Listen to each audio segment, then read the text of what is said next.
Montréal est de retour du 28 mars au 1er avril. Au menu pour cette deuxième édition, Booba, Talib Kweli, Master Killer, Mani Militari, Pat Div, Coriace, Soldier, Mauvais Acte, Dirty Taz, Hip Hop Karaoke, le Couscous Comedy Show, soirée rap du site. Visitez le www.fhhmtl.com pour plus d'informations. La fin de semaine de Pâques, Montréal est 100% hip-hop. Vous venez d'arriver au Québec? Vous êtes résident permanent, travailleur temporaire ou étudiant étranger?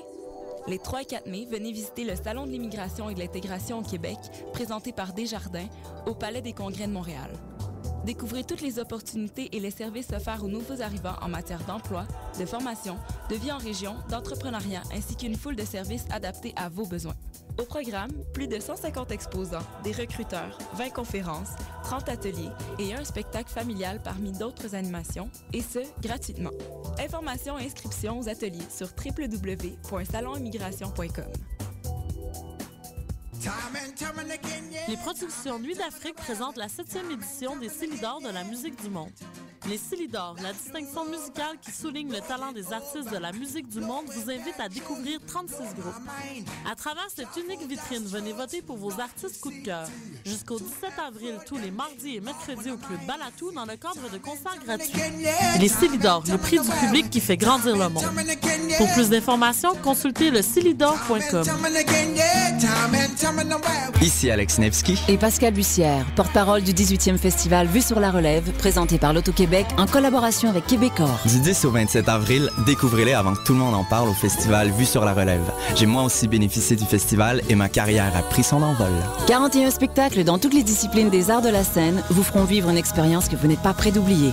C'est au cabaret du Mylen, Lion d'Or, Jésus, Salarossa et Divan Orange que vous découvrirez les nouvelles tendances et les grands noms de demain. Vos billets à vuesurlarelève.com.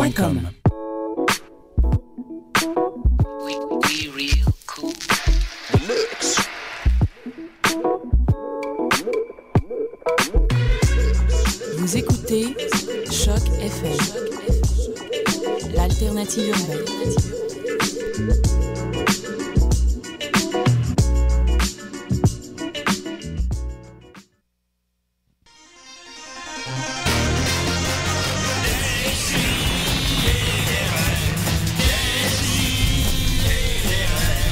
Chaque semaine, j'ouvre mon ordi, puis j'écoute.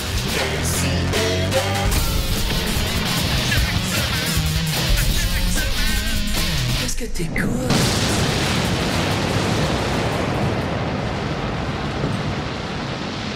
Là, je le regarde, je dis, c'est bien beau, mais qui c'est qui va payer pour ça?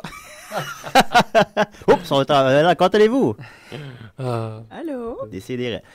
Fait que, oui, Décidérez en ce 6 avril 2013. C'est une journée très, très, très importante pour nous. C'est quelle journée aujourd'hui, Maxime?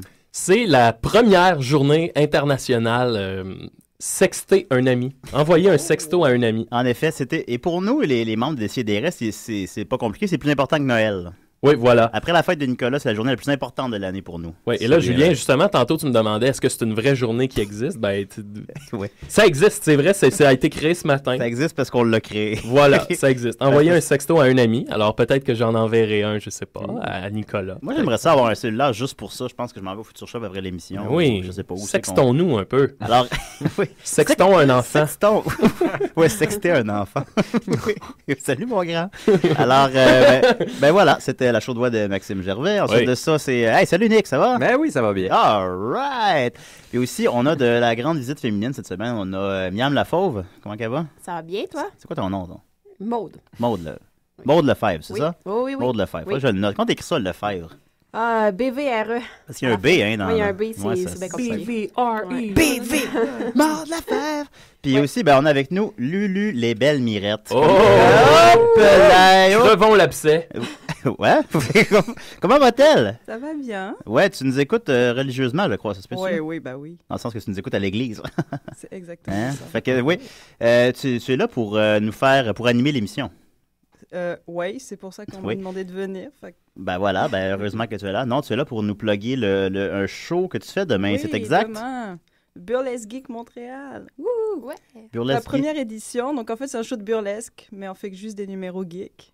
C'est quoi un show de burlesque? Un show de burlesque. Alors, c'est comme des madames chatoyantes comme ça, puis comme on enlève nos vêtements, puis comme ouh. OK, ouais. Mais c'est ça. Ça devient chaud pour un instant, là.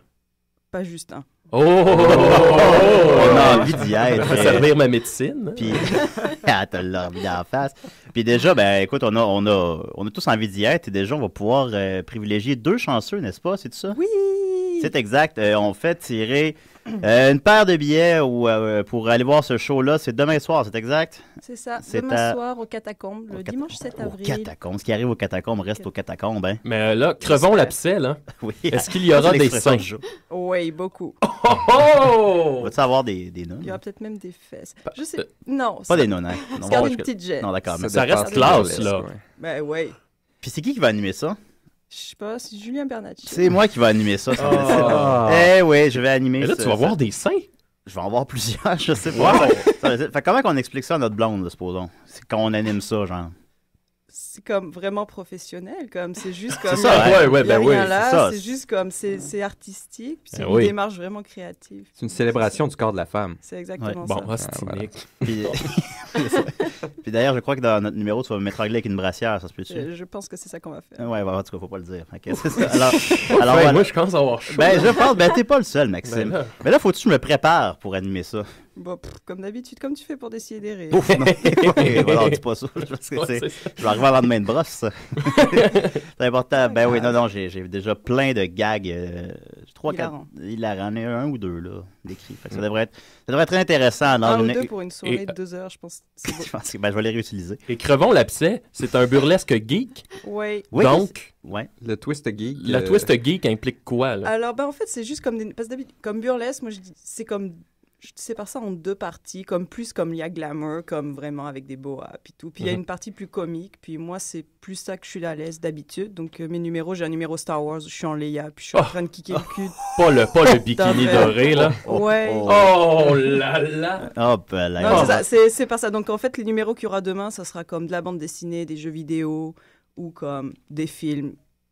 Dans cet univers-là, science-fiction. On ne brûlera pas les punchs, mais vraiment tout. Non, je ne veux pas donner les numéros. C'est ça. Comme moi, je fais un jeu vidéo et une bande dessinée. OK. Voilà. Il y a aussi des franchises de science-fiction célèbres. Il paraît. Semble-t-il que Nicolas aime beaucoup. Oh non, est-ce que c'est vrai? On n'en dira pas plus. J'aurais dû aller chercher des bruits de ça. C'est vrai, je vais le faire tantôt. Des bruits de vaisseau. Voilà. À quel âge qu'on découvre qu'on aime faire du burlesque? Il n'y a pas vraiment d'âge. Là, il y a des gens qui commencent plus tard, puis il y en a qui commencent à 17 ans, 18 ans. Ça, on l'a ou on l'a pas, on est avec ça, genre. Je sais pas. Là, je suis né tout nu, c'est sûr. Là. Ah ben voilà, c'est ça. Je vais continuer. Oui. Le ton était donné. Alors c'est ça. Alors si vous voulez gagner une paire de billets pour aller voir ça demain, ce spectacle dans lequel on voit les lolos de Lulu et que je anime, faut appeler.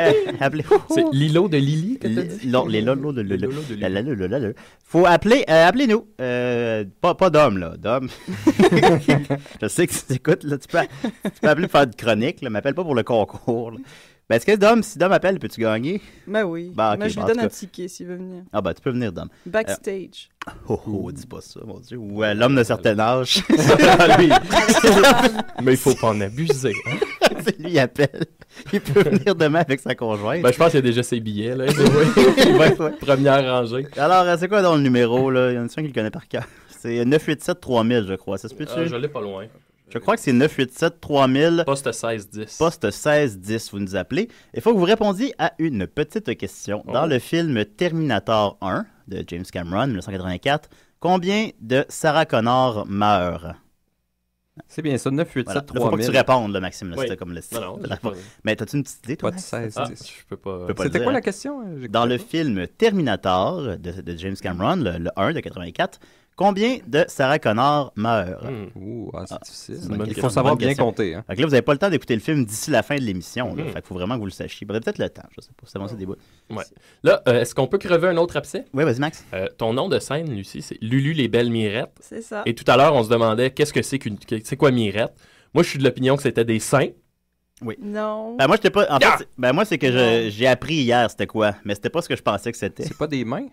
Non. Moi, je pensais que c'était des jambes. Une autre personne, une autre interprétation.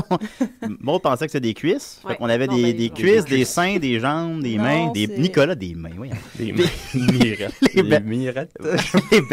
Les belles mains. Non, tu fais quoi avec des belles c'est mains? les yeux. Je pense que C'est c'est les l'argot genre parisien. Je pense que quelque chose, un argot français, ça veut dire les yeux. Toi, t'as un accent français, toi, c'est exact? Il paraît. Ouais. Fait que t'es né où, toi?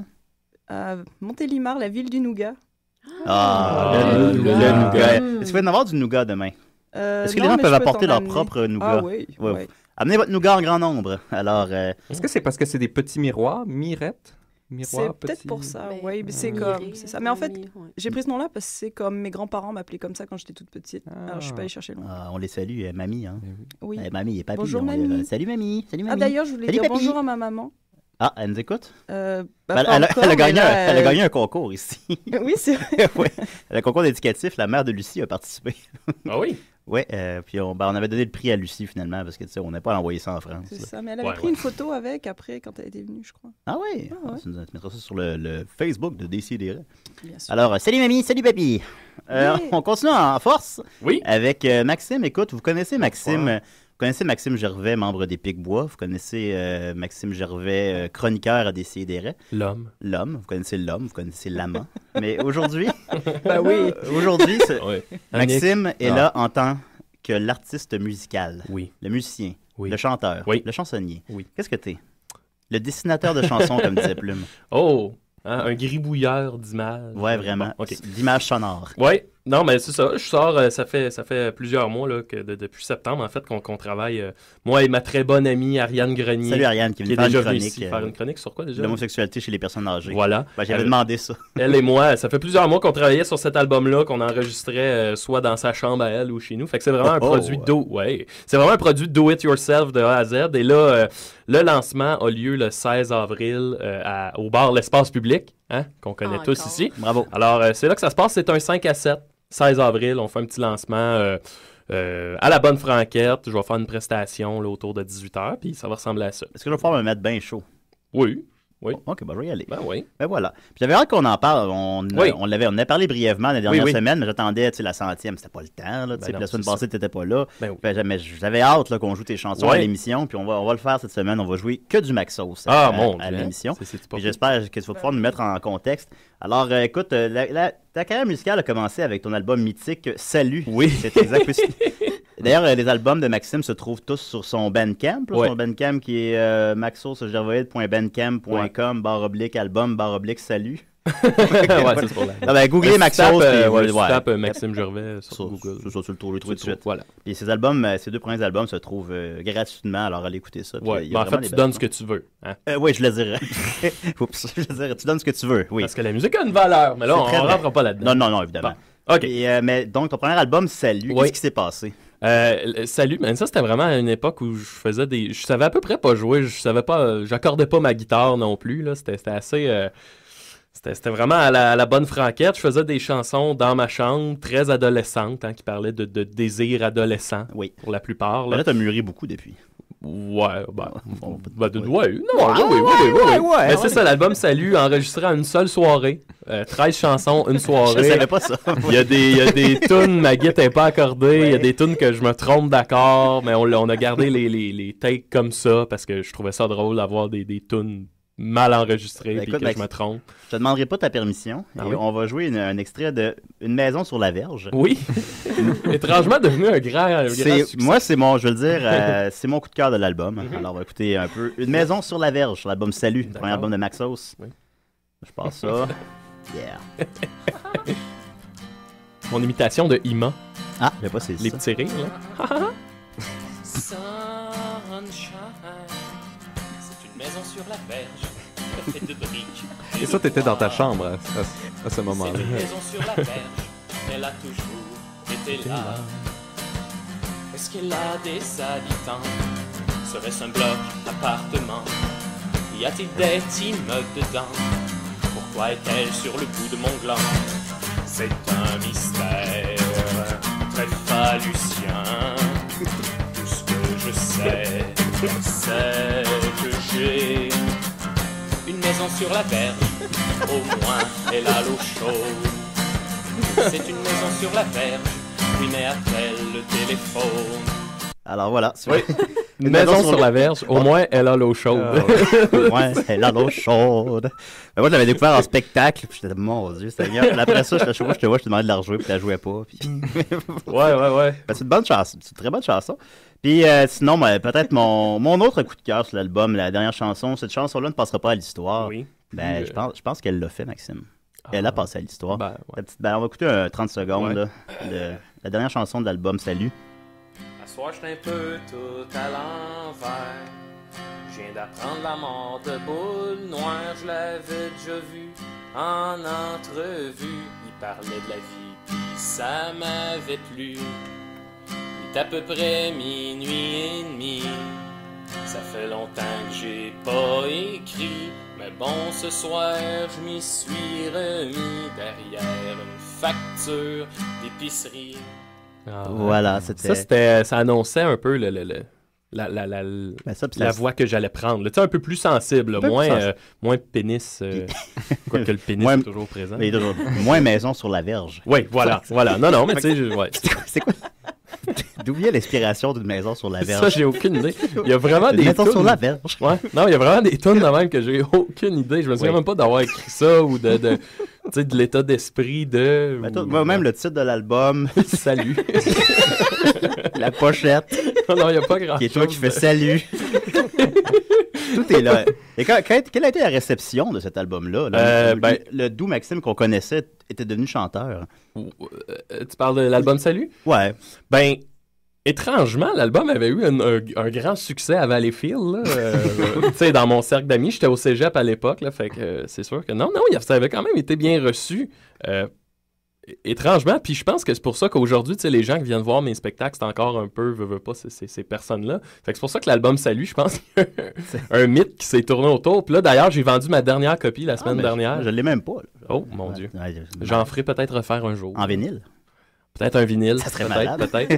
20 vinyles de Salut. Édition collector. Ouais, ça pourrait être pas pire, ça. Ben, ça en est suivi un deuxième album. Puis là, on voit que là, on a steppé up là, pas mal. Oui. Là, on a Les Petits Gars ne mourront jamais. Oui. Avec notamment qui comprend la tune du même nom, avec le vidéoclip. Oui. Le corps d'une femme que tu étais venu nous jouer à Décider. C'est vrai, la version est disponible sur le Bandcamp d'ailleurs. Oui, il y a 2 ans. Ça, déjà, on va dans des thèmes un peu plus personnels, beaucoup déjà. Ouais. Oui, ça, j'avais fait ça, je pense. Cette tune-là, j'avais écrit ça comme entre, mettons, 22 puis 24, 25 ans. Là. Fait que c'était comme, tu sais, le flou du début de la vingtaine. Ouais. Suis-je adolescent? Suis-je adulte? Puis là, en plus, j'habitais à Valleyfield. Tout le monde était concessionnaire de chars, puis marié avec des enfants. Puis moi, tu sais, je faisais des spectacles dans des bars, pas de blonde, pas de rien. Ah, mon Dieu. Fait que là, je savais pas ce qui se passait. Puis j'étais comme en grosse remise en question. Fait que d'où l'album Les Petits Gars ne mourront jamais, qui était... On va écouter un extrait de la pièce éponyme. Oui, avec la baisse pas trop accordée en plus. Parfait. Toi, tu l'as pas enregistré en une nuit, celle-là. Ça, non, on avait quand même pris le temps, mais on n'avait pas accordé la baisse. On va entendre la note. Ça s'en vient.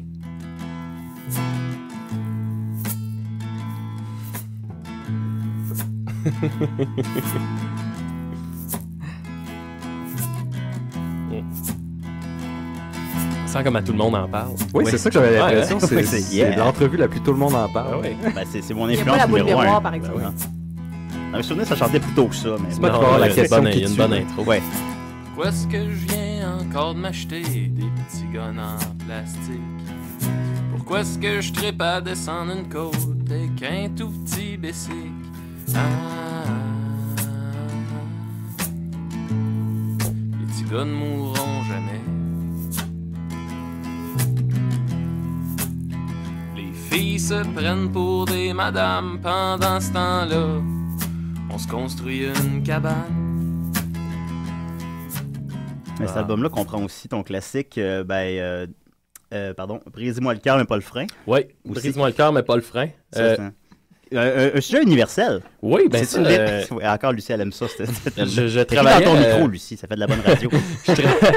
Je travaillais avec un gars à l'hôpital, puis il venait de se faire une copine. Puis accidentellement, là, il avait brisé le frein. Oh my God. Là, en début de relation, puis ça, c'est 3 mois. Hein, en début de relation. C'est 3 mois de convalescence sans relation sexuelle.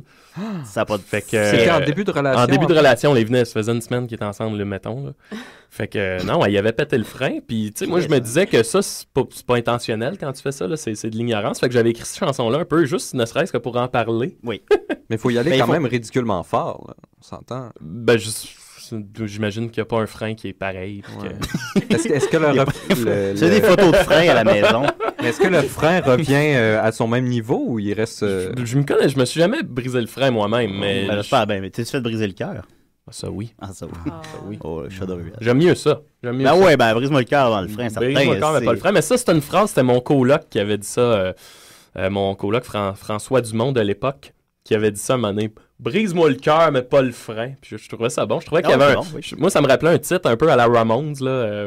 Ouais, le titre, t'as le goût d'entendre la toune, là. Fait que, ouais. Mais c'est un bel équilibre. C'est que, tu sais, à prime abord, ça a l'air nono. Oui. Ou ça a l'air bébé, ça a l'air pipi caca.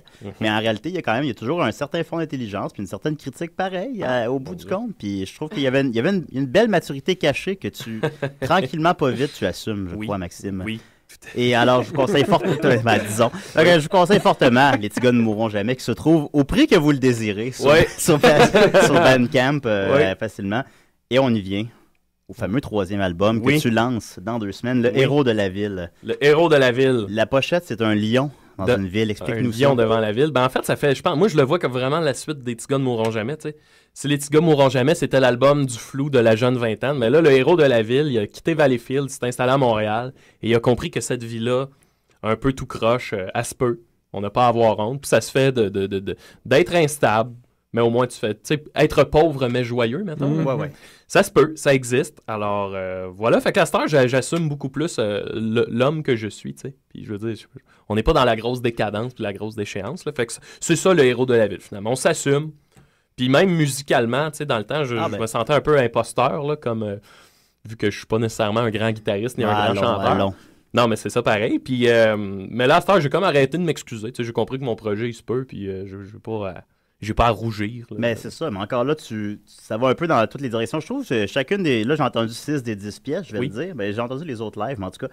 Mais chacune des chansons est un petit univers. C'est un cliché, là, mais elles sont toutes différentes. Elles sont toutes complètement différentes. Ouais. Moi, j'aime ça, les albums de même. Comme moi, mon voyage au Canada de mon oncle Serge, c'est ça. Puis j'adore ça quand ça va partout. Puis je trouve que ça fait des albums que tu te tannes pas d'écouter. Ouais. Que tu vas...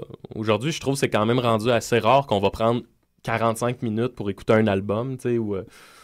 Ben, en tout cas, c'est ce que je veux dire, là, aujourd'hui. C'est ça, puis je trouve que des albums de même, ça s'écoute bien, puis... 10 tunes, c'est concis. Ouais.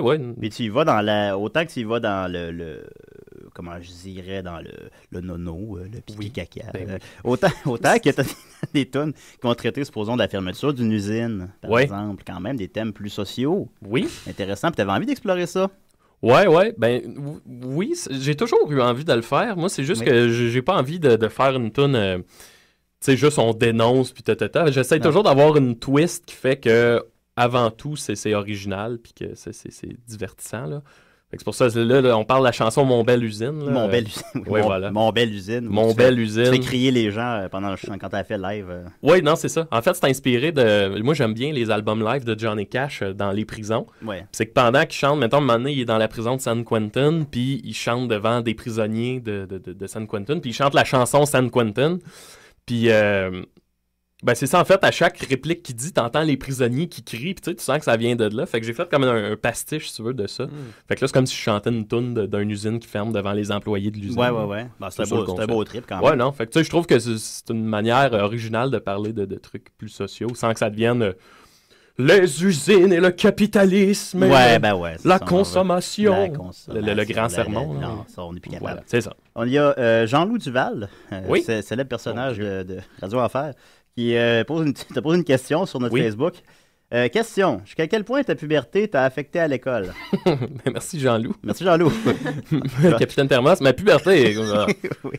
Ben, pour moi, je sais pas comment dire. Bon, pas obligé de répondre. Moi, le secondaire, là, on parle vraiment de la puberté, ça m'a pas tant affecté que ça, là, non. Ah bon, d'accord. Mais c'est un univers que je trouve drôle, tu sais. Bah ouais, La puberté, ben oui, on va ben l'expliquer, là, la puberté, c'est, tu sais, la... J'aime bien que sur ton dernier album, la photo, c'est la photo de ton chat obèse. Oui. J'aimais ça, champion. Ah oui, il est beau. Ouais. Ben, il est beau. Oui, Fait oui. que voilà. Je sais pas pourquoi je parle de ça. Alors moi, à date, elles sont toutes bonnes et toutes, elles sont toutes bonnes égales. Mais mes deux coups de cœur, ça serait Mon coloc et Sucez-moi les couilles. Ah, Sucez-moi les couilles. Sucez-moi les couilles, il y a quelque chose. Ouais, moi tout, c'est mon coup de cœur. Mais restez en tête. Bon, on va finir avec Sucez-moi les couilles tantôt. D'accord. On va écouter, là, pour l'instant, on va écouter Mon coloc, ouais. tiré de l'album Le héros de la ville de Maxime Gervais, qui est en vente dans 2 semaines, Ouais. au prix que Maxime veut. Oui. Il t'en vend à combien? Si tu veux l'album CD, Bah ouais. ça c'est 10$, puis sinon tu payes ce que tu veux. Ah, ça me semble C'est pas pire. très fair. Peux-tu nous introduire un peu mon coloc? Oui, pour ceux qui écoutent l'émission, Mathieu Niquette, c'est mon colocataire. Fait que la chanson parle un peu de lui, là, par la bande. C'est comme un moment donné, je m'étais acheté un beau jeu vidéo là, que j'aimais bien gros. Puis j'avais une belle game, là. Puis un moment donné, j'étais arrivé, je voulais la continuer, puis Mathieu l'avait effacée. Puis tu sais, moi puis Matt, on s'est jamais chicané. Jamais pour de la vaisselle, jamais pour rien, pour un paiement. On s'est jamais chicané. Fait que là, moi, quand c'est arrivé, sur le coup, j'ai figé. Puis là, il était 2h du matin, lui, il dormait. Puis là, j'étais allé dans ma chambre, j'ai écrit sur Facebook, Mathieu Niquette a effacé ma game. Puis là, j'étais dans ma chambre, puis je bougeais plus, tu sais, je faisais comme plus rien. Puis j'étais juste comme... Puis là, un moment donné, Mathieu est venu cogner à ma porte, puis il m'a dit « Je m'excuse. » T'estimerais que t'avais mis combien d'heures dans cette game-là? Estimativement. Pas 100 heures, là, ouais. Mais tu sais, un bon 15, là, mettons, 15 heures. Plus que ça. Non, mais c'est parce que j'ai triché pour la chanson, là. Ah, ok. Mais c'était quand même je comprends. 15-20 heures. Ouais, ben quand même. 15-20 heures. Alors, ben oui. Mais je me suis déjà fait... Un de mes petits cousins m'a déjà effacé une game de Final Fantasy VII de plus de 100 heures, là, niveau 99 et tout le kit, là. Fait que l'histoire de la chanson est vraie, c'est juste pas Mathieu, cette fois. Un mix des deux histoires. C'est ça, ben oui, parce qu'à un moment donné, t'as effacé ma game de 10 heures. C'est moins grave, là. Ouais, ça serait quand même drôle. Rendu au deuxième monde, avec quelqu'un country. J'ai mis une demi-heure là-dessus. Ouais. Alors, mon coloc de Maxime Gervais. Bonjour, ici Samantha Ardente. Quand je ne suis pas sur le point de feindre l'orgasme, j'écoute des si et des raies. C'est de quoi il parle, Nicolas, là-dessus, hein? Mon coloc a effacé ma game de Final Fantasy VII. J'étais niveau 99 et j'avais toutes les magies. Ben ouais. J'avais le chocobo d'or, les chevaliers de la table ronde. J'allais tuer Sephiroth. Je voulais sauver le monde.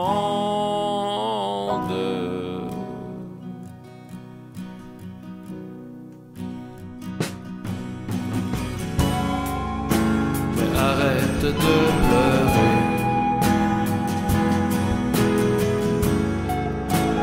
Il ne reste rien. Quelque chose s'est brisé. Il ne reste rien. Je pense que c'est la fin.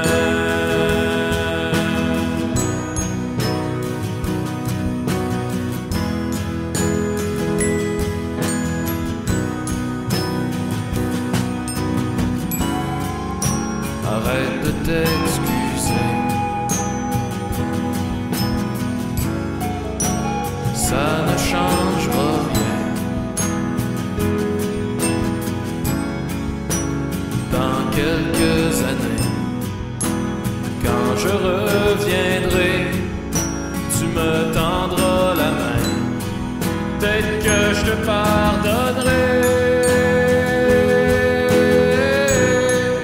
Peut-être que je te pardonnerai. Peut-être que je te pardonnerai. Peut-être que je te pardonnerai.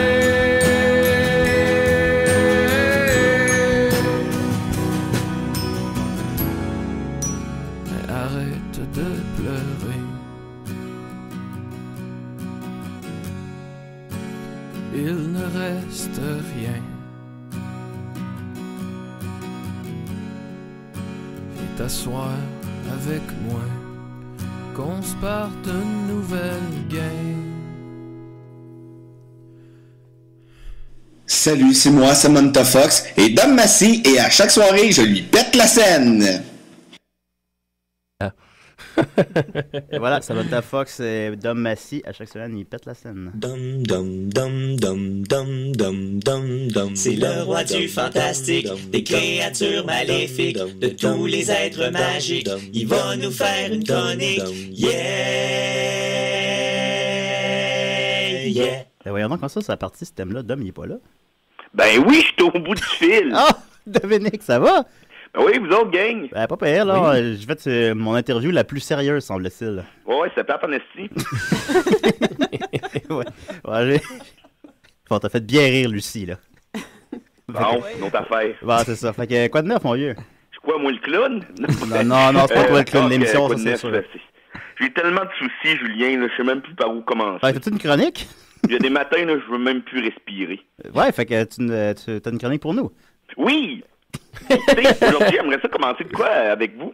Une tradition, c'est pas une chronique paranormale. J'aimerais faire avec vous un feuilleton radio. Oh. Ah, intéressant. On avait parlé, Nicolas, au début de Décidérez, hein? Ouais, mais vous l'avez pas fait. Fait que il y avait eu des dramatiques. Le monde qui agisse, puis le monde qui comme Nicolas. C'est vrai. Ouais. Comment ça va, Nicolas? Ça va bien. Bon, cool. Fait que, oui, fait que c'est ça, je vous inviterai à notre première feuilleton radio. Alors, là, c'est la première fois, je suis un peu nerveux, ça se peut que ce soit un peu maladroit. Ça va bien aller. Mais j'ai écrit ça avec les meilleures intentions. Tu l'as écrit, là, ce sera pas improvisé. Non, c'est écrit, fait que ça se peut que je bafouille en le lisant tout, mais non, on le fait, on se lance. Hein. Okay, vous tente dessus? Ben oui, mais oui. Bon, mais comment ça, Julien? Wow. Le temps d'un souci. Ah, le temps d'un sourcil. Feuilleton radio des si et des raies. Suivez le quotidien d'une famille des années 90 bien sympathique. À chaque semaine, suivons leur joie et leurs petits chagrins. Ça sent déjà le classique, hein? Aujourd'hui, Louis Souci, le père de famille, se demande pourquoi son petit Hugo ne se lève pas pour aller à l'école. Ah. C'est encore 15 secondes à la télé. Le temps d'un souci.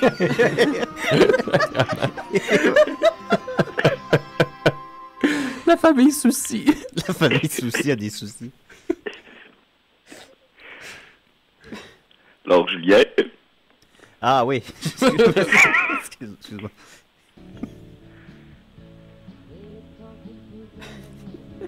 Aïe, je te dis qu'il y en a de la vaisselle à faire quand on est dans une famille de 4. Ben voyons, qu'est-ce qu'il fait, Hugo, là, qui se lève pas, là?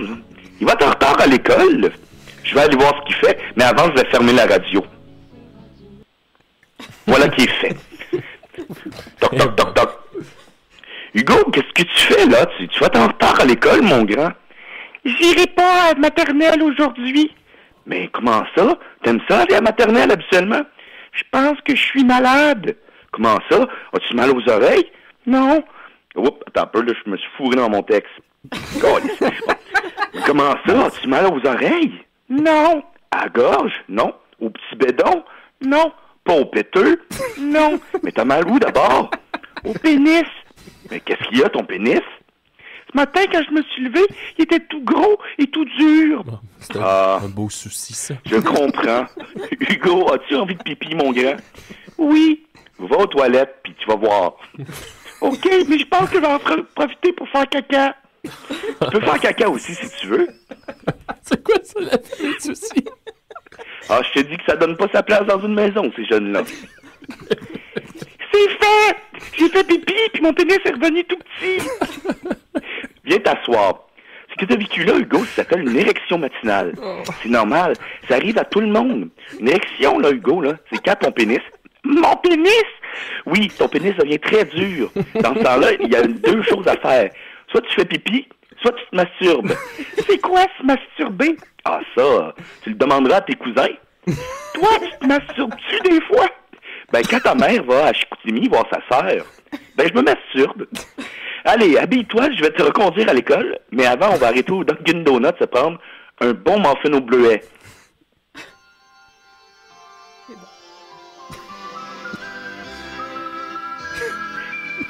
C'était le temps de souci. Une présentation de Dunkin' Donuts. Ah. Revenez-nous la semaine prochaine pour un autre souci de la famille Souci. C'est tout. Merveilleux. Hey. La famille Souci. Mais ça, Dominique, c'est toi qui as écrit ça?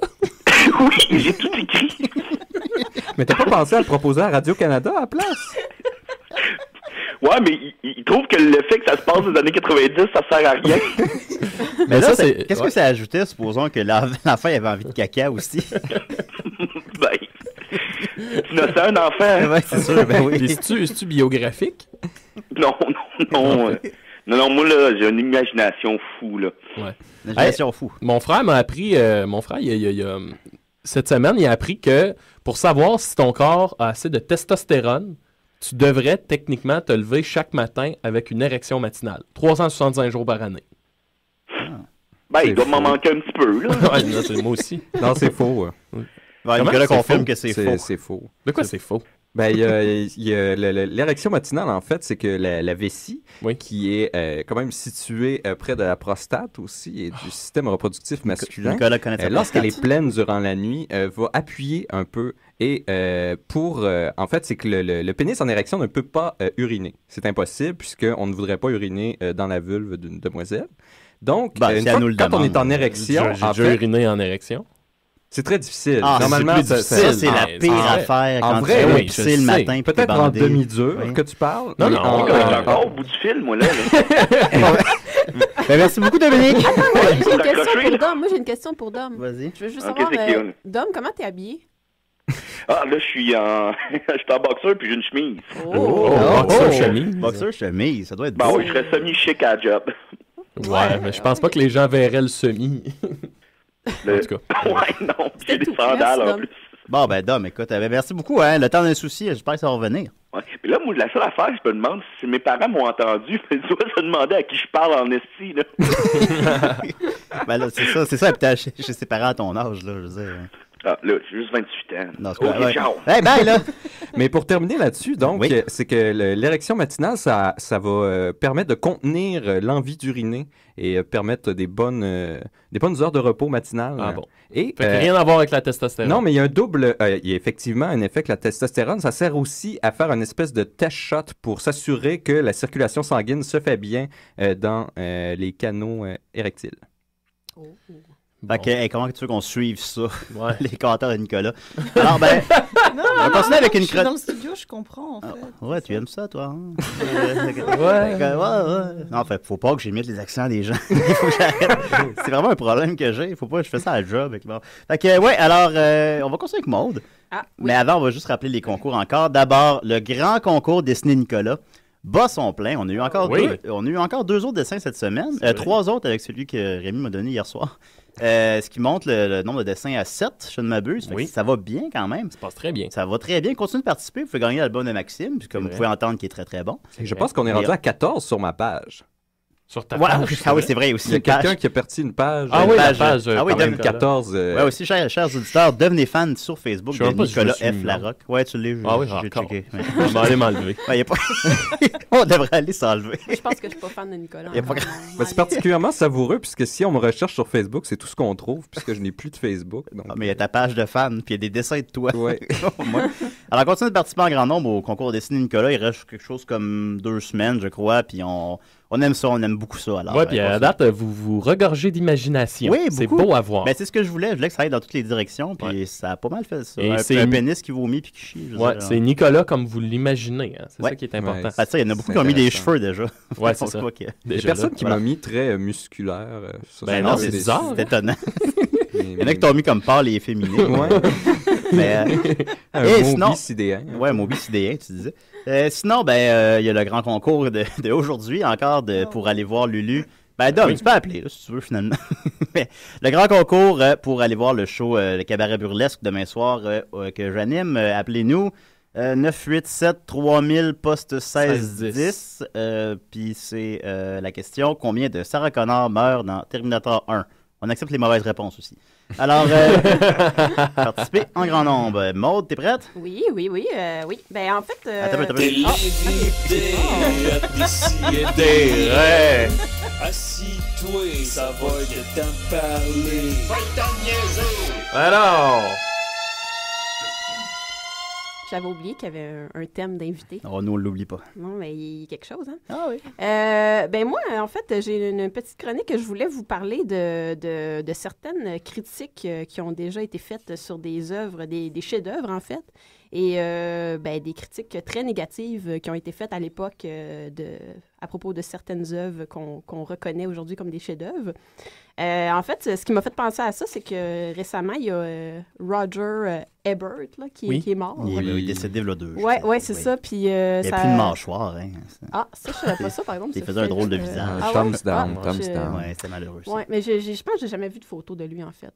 Mais en tout cas, il est mort. Puis ça m'a fait penser que... Parce que là, il y a plein d'affaires qui sont sorties sur lui, à quel point ses critiques avaient été importantes. C'est le seul critique cinéma qui a gagné un Pulitzer. C'était une seconde avant que je le plug.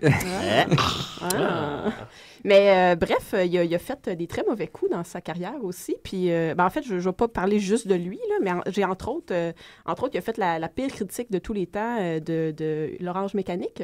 Il a donné 2 étoiles et demie à l'Orange Mécanique et je vais vous lire des petites parties de sa critique en français que j'ai traduit librement avec Google Translate. Un petit peu. OK. Donc, Orange Mécanique est un foutoir idéologique, une fantaisie paranoïaque de droite se faisant passer pour une mise en garde à la Orwell. Ça prétend s'opposer à un État policier, mais ça ne fait que célébrer la méchanceté de son héros. Alex et la société présentée dans le film sont de pures abstractions pop art. Kubrick n'a pas créé un monde futur sorti de son imagination, il a créé un décor branché. Si nous suivons la logique de Kubrick de dire qu'Alex est violent parce que la société ne lui offre aucune autre alternative, nous nous leurrons. Alex est violent parce que c'est nécessaire qu'il le soit pour que le film soit divertissant comme Kubrick le veut. Alex n'est pas devenu un violeur sadique à cause de la société, ni à cause de ses parents, ni à cause de l'État policier, ni à cause du fascisme, mais à cause du producteur, réalisateur et scénariste du film, Stanley Kubrick. Que se passe-t-il avec Kubrick? Veut-il vraiment que nous nous identifions à la petite vie psychopathe d'Alex et ses penchants antisociaux? Dans un monde où la société est le criminel, bien sûr, un homme bien doit vivre à l'extérieur de la loi, mais ce n'est pas ce que Kubrick dit. Il semble en effet impliquer quelque chose de plus simple et de plus effrayant, que dans un monde où la société est le criminel, le citoyen doit être criminel également.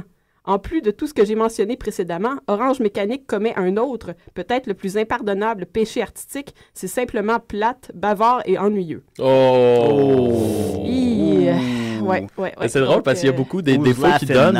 Il y a beaucoup des défauts qu'il donne que je trouve qu'à la limite, c'est des qualités. Quand il dit ne fait que créer un monde branché, ben oui. Mais c'est ça. Ça veut pas dire que c'est mauvais. J'ai jamais perçu que le message non plus, c'est ce qui dégageait. Lui, c'est un truc de droite masqué. C'est parce qu'il se fait... Alex se fait récupérer comme non, mais que l'aspect que Alex est une victime, puis c'est pour ça, il était juste un psychotique. Dans le film...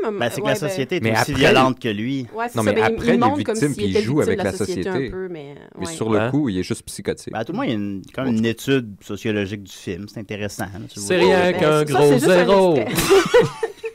En plus, c'est juste un extrait de la très longue critique qu'il a faite à ce sujet-là. Et d'ailleurs, il y a certaines critiques qu'il a faites qui étaient très négatives de chefs-d'œuvre, comme Il était une fois dans l'Ouest, je pense, ou en tout cas d'autres classiques. Il s'est rétracté par la suite. Mais celui-là, il n'a jamais voulu avouer qu'il s'était trompé. Donc, c'est bien d'admettre qu'on a ces artistes. Ouais! On l'a tué, cette chanson-là? Je pense que je jouerai pas une tonne de Maxos tantôt, finalement. Sinon, il y a d'autres... Bon, ça, c'était la seule que j'avais de cette excellente critique, mais en fait, il y a d'autres critiques qui ont été très, très négatives à propos de chefs-d'œuvre. Entre autres, la 9e symphonie de Beethoven, qui est en 1825, un journal de Londres qui a dit La 9e symphonie de Beethoven dure précisément 1h05, une longueur épouvantable, il va sans dire, et met les muscles et les poumons de l'orchestre et la patience de l'audience à rude épreuve. Et ça, donc ça, c'est pour la 9e symphonie de Beethoven. Oh. Ah, oh! Oh! Ah oui. Mais on m'a boudé. J'ai décidé de critiquer tous ceux qui avaient la chance. Je me suis perdu dans ma tête, même si j'étais allé droit. Je pense qu'on peut... Non, je vais mettre jusqu'au gros zéro. OK. Gros zéro. Voilà, bon. Ah oui, c'est bon. Ben, ça fit. L'avoir su, j'aurais pris. Je pense que chacune des chroniques va dire Yellow Mellow à la ouais, c'est une bonne idée. Ouais. Elle va revenir souvent. Sinon, il y a Lolita de Nabokov, qui a d'ailleurs été aussi adapté par Kubrick. En 1958, quelques années après la parution du livre, il y a le New York Times, en fait, qui a dit « La parution de Lolita est définitivement une grande nouvelle dans le monde du livre, mais une très mauvaise nouvelle. Il y a 2 raisons majeures pour qu'un lecteur n'y porte pas attention. La première est que c'est ennuyeux, prétentieux et malicieusement stupide. La deuxième est que c'est répugnant. » Alors, malicieusement stupide. Ça, c'est une traduction très littérale de l'anglais, mais c'était malicious, en tout cas, je ne sais plus trop. Hein. Mais donc c'est une belle critique. Ensuite, il y a Moby Dick, en fait. Mais ça, c'est un classique parce que Moby Dick, en fait, a vendu un grand total de 3715 copies en 40 ans. Avant la mort de l'auteur. Même Yellow Mellow vend plus. Ouais. Ben oui, c'est pas beaucoup. Ouais. Non, mais après qu'il soit mort, évidemment, ça a été un grand succès. Mais avant la mort de Herman Melville, il y a eu seulement 3715 copies qui ont été vendues. Comme le dos de Millennium. Non, Millennium, ça pognait avant sa mort. Je pense que ça pognait. Non, ouais. Ouais, ça va mal finir. De mon souvenir de libraire, il me semble que ça marchait un peu. Souvenir de libraire. Ah, c'est une bonne chronique, ça. Souvenir de libraire. Te souviens-tu de quand vous receviez les nouveaux... les nouveaux dictionnaires? Oui, c'est ça que je voulais parler. C'est les moments forts de ma carrière de libraire, les dictionnaires. Le monde, hein? On y pense pas. Puis quand je servais à Alain Zouvier aussi, puis toutes les vedettes, là, puis tout ça. Il était comment, Alain Zouvier? Ah, il était gentil. OK, j'imagine gentil. Il doit être correct. Alain Zouvier doit être correct. Bonne pâte. Je l'aimais bien, c'était un bon client. Oui, c'est assez pâteux. Donc, j'ai une petite critique de Moby Dick. Qui est un petit peu plus longue, là. Je vais vous la lire. Je vais essayer de faire ça vite. Prends ton temps. Monsieur Melville essaie de vérifier jusqu'où son public est prêt à le suivre et ce qu'il peut lui imposer. Il teste à la fois sa patience et sa crédulité. Ayant écrit 1 ou 2 extravagances passables, il se sent maintenant en droit d'en écrire autant qu'il le désire, de plus en plus exagérées et de plus en plus ennuyeuses. En grandiloquence, en caricature, en artifice rhétorique, généralement aussi maladroite qu'inefficace, et en basse tentative d'humour, chacun de ces volumes a surpassé ses prédécesseurs. Monsieur Melville n'écrit jamais naturellement. Son sentiment est forcé, son esprit est forcé et son enthousiasme est forcé. C'est comme le Michael Bay de l'époque, dans le fond. Oui, il était vraiment... en effet. Puis personne ne veut être le Michael Bay de son époque. Moby Dick par Michael Bay, ça serait bon. Malade. Mais peut-être qu'il va devenir... ça va être des chefs-d'œuvre, les films de Michael Bay, plus tard, on ne sait pas en tout cas. Une Dick en 3D. Nous n'avons aucune intention de citer quelques passages que ce soit de Moby Dick, mais si nos lecteurs veulent trouver des exemples de mauvaise rhétorique, de syntaxe bâclée, de sentiments guindés et d'anglais incohérent, nous prenons la liberté de leur recommander ce précieux ouvrage de Monsieur Melville. Ouais. Alors, ça, c'était... Ils sont pas doux, en plus. Non, ils sont vraiment pas doux. Et j'en ai une autre du même livre, en fait, qui est sortie, à peu près... Ça, c'était aux États-Unis, et il y en a une de Londres aussi, qui dit « Un mauvais mélange de romance et de réalisme. L'idée d'une histoire qui se tienne a définitivement visité et abandonné l'auteur à maintes reprises pendant la composition. Notre auteur doit être classé parmi ces incorrigibles qui nous titillent à l'occasion en nous montrant des signes de génie, alors qu'il nous oblige en fait à endurer des monstruosités, des négligences et autres manifestations harcelantes de mauvais goût. » Est-ce que tu as les noms de ces critiques-là? Oui, j'ai les noms comme ça. Tu devrais les nommer parce que ça fait une vengeance historique. C'est vrai, un peu. Ça, c'est Henry F. Chorley du London. Joke's on you, Henry. Oh, Henry. Ah ouais. Et celui pour Lolita, c'était Orville Prescott. Orville, gros cave, Orville. Orville chez vous. Oui. Ouais. Et là, j'ai une critique de James Stern du New York Times en 1951. James Stern, gros con. Qui a démoli The Catcher in the Rye, l'attrape-cœur de Salinger. Oh, Jésus. Mais c'est le livre préféré du gars qui a tué Lennon. Ouais, ça, c'est un gage de qualité. Ouais. Il l'avait sur lui. Non, il disait que Lennon, c'était un phony. Oh, non. Ben oui, s'il y en a bien un qui est phony. En fait, la critique, c'est... c'est ça. C'est ce Salinger, c'est un auteur de nouvelles et il sait écrire à propos des jeunes. Ce livre, par contre, est trop long. Ça devient monotone. Il aurait dû couper un peu dans ses histoires de connards et d'écoles minables. Ça me déprime. Quand c'est long pis ça déprime, c'est pas bon. On voit que James Stern a vraiment... Il y a du goût. Il y a du goût. Il comprend tout. Je suis allé voir Transformers. J'ai bien aimé ça. Ça explosait du début à la fin. J'ai eu du fun. Manger mon gros popcorn. Sinon, il y a American Psycho de Bret Easton Ellis, qui a été fait aussi au cinéma avec Christian Bale. Tu sais, quand il lance la scie mécanique des marches, là. Ah, oui. Oui. Cool. Oui.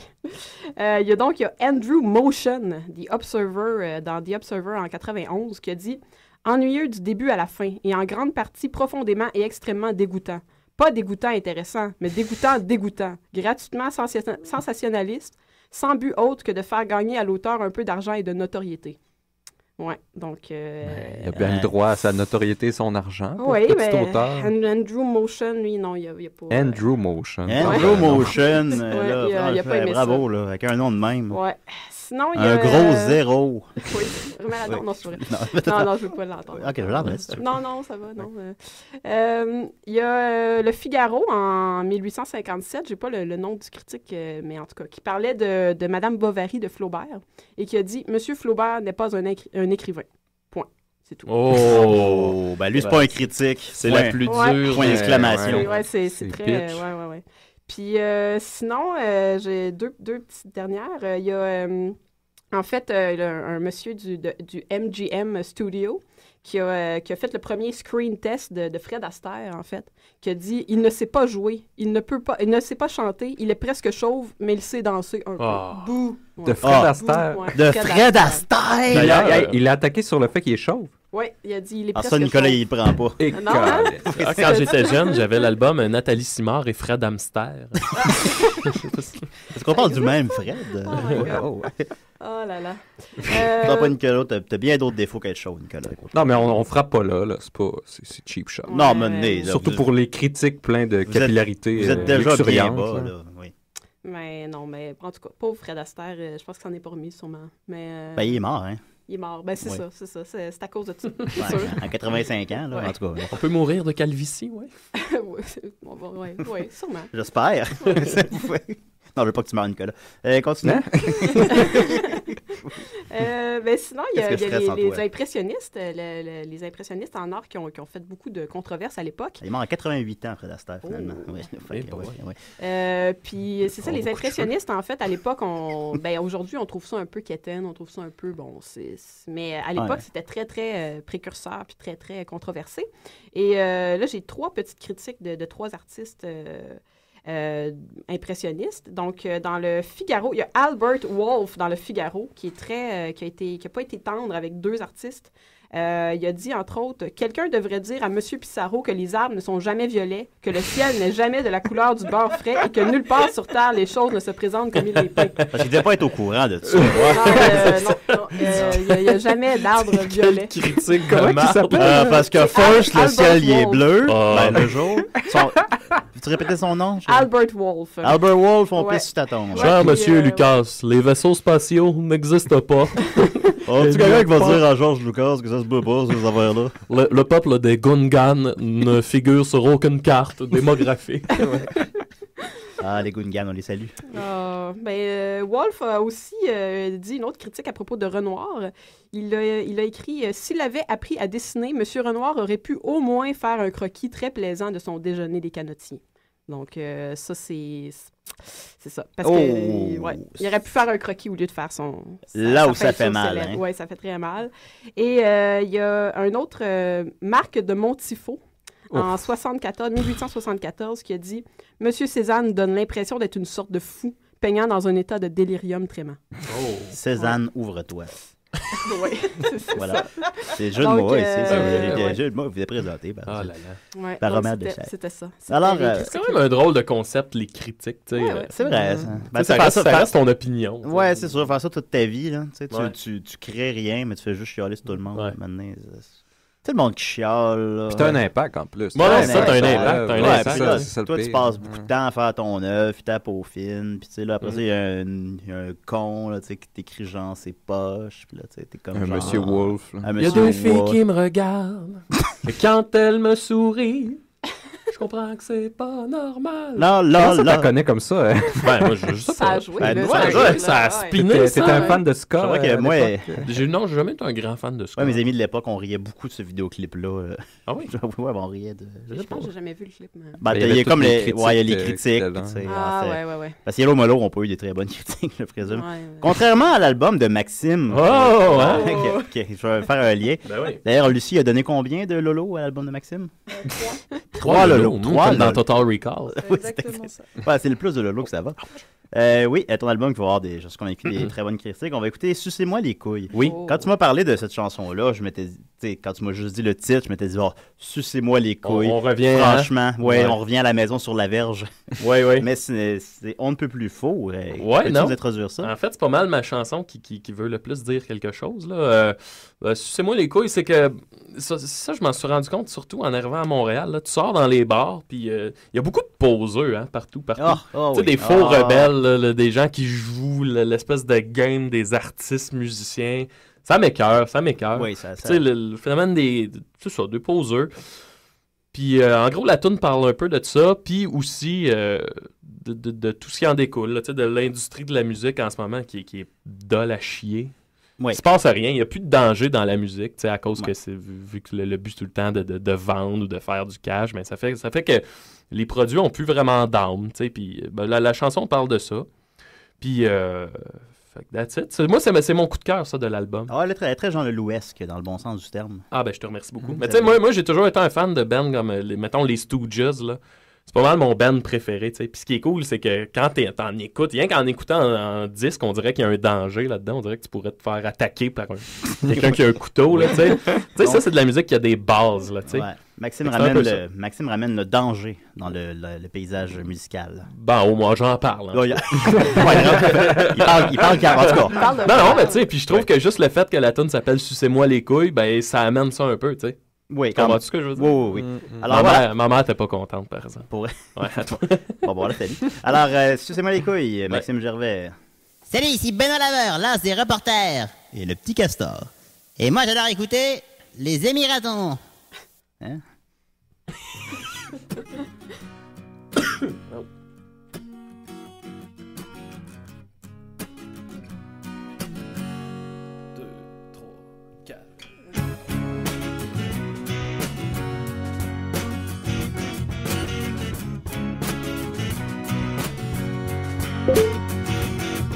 Sucez-moi les couilles.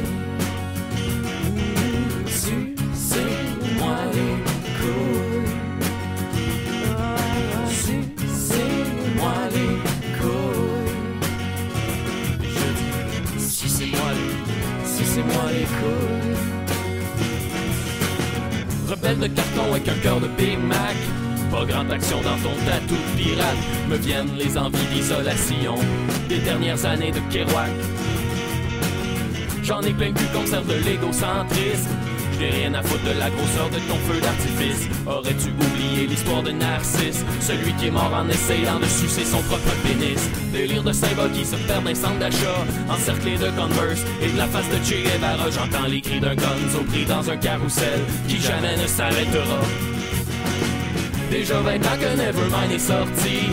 Le Teen Spirit est rendu toll en esti. Dans les oui-oui, merci, sourire poli, les dents blanchies, la peau bouillie. Parce que c'est sûrement ça la vie. Sucez-moi les couilles. Sucez-moi les couilles. Sucez-moi les couilles. Ah, j'ai dit, sucez-moi les couilles. L'or est entre les mains de ceux qui ne l'aiment pas, pour lui donner autant d'esprit qu'un bandage de Viagra. Qu'est-ce qui t'effraie dans une toune de 10 minutes? Si jamais tu planais, tu ne penserais vraiment qu'à la chute. Quand on se sera tanné de jouer au Rémora, t'attacher au requin en espérant gagner le gala. Déroule le tapis rouge du Québec à paillettes, parce que nous autres aussi on a le droit de jouer à la vedette. Combien de talents sera perdu à jamais? Combien de chansons couleront dans les marais? J'ai eu le vertige, comme si on s'oubliait. Dans l'illusion du prestige et le vide du succès. Mais qu'est-ce qui s'est passé avec le cri du cœur? Où est la musique dont tous les parents avaient si peur? Donnez-moi du danger, l'étrangère du risque. Fuck la dictature confortable qui goûte la vieille piste.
Sucez-moi les couilles.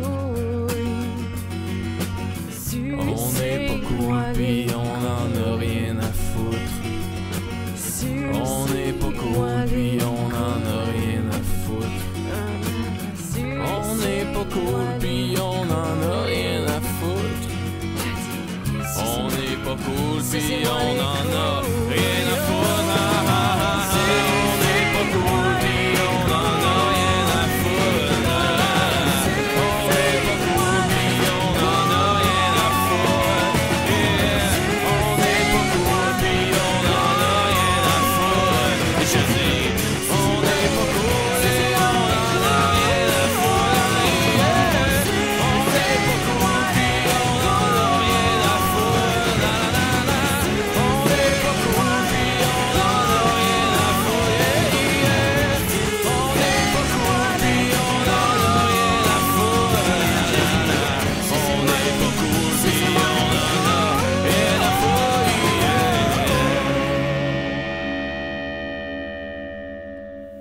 Bonjour, ici C'est quoi? Et nous écoutons Desi et Dere.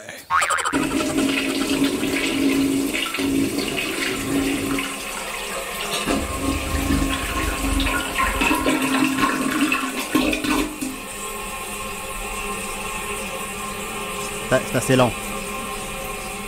Hey, t'as de jouer à C'est quoi, Max? Ben oui, non, je suis content. Alors, le grand concours bat son plein. Alors, n'oubliez pas d'appeler au 987-3000, poste 1610.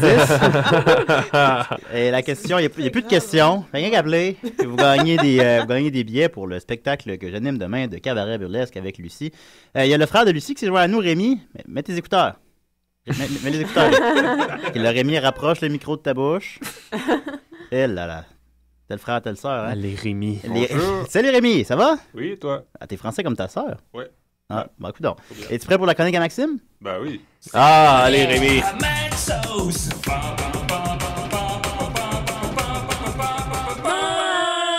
Youpi. Je suis content d'être ici, tout le monde. Ok, c'est génial. Oui, hey, grande nouvelle avant que je veux dire, j'ai appris ça cette semaine, je suis très très très content. Moi, je suis un grand fan des Ramones. Hein? On les appelle les pères du punk.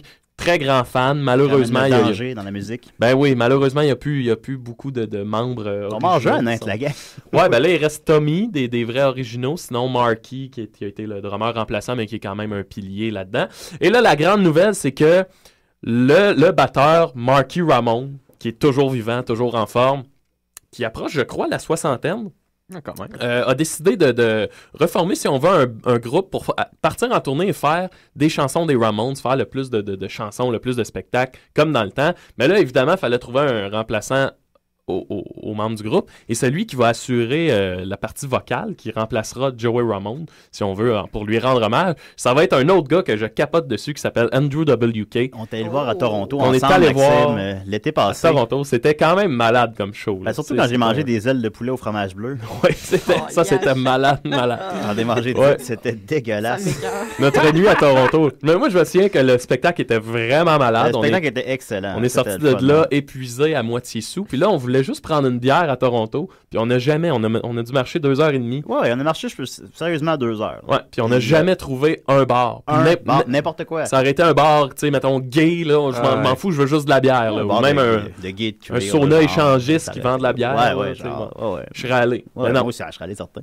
Ça devient épeurant vite dans les rues à Toronto. Il y a comme personne. Ouais, c'est ça, il y a personne. Fait que c'est aseptisé, tu sais, comme ambiance. Ouais. Je trouvais, là, je vais pas généraliser, disons, là, mais c'est encore plus épeurant. Ouais, quand il y a quelqu'un, moi, j'étais pas bien. Non, ça fait que quand tu croises quelqu'un, c'est comme si c'était pas normal. Ouais, parce qu'il est là pour tuer quelqu'un. C'est ça, c'est pas normal qu'il y ait quelqu'un dans la rue. Te sodomiser.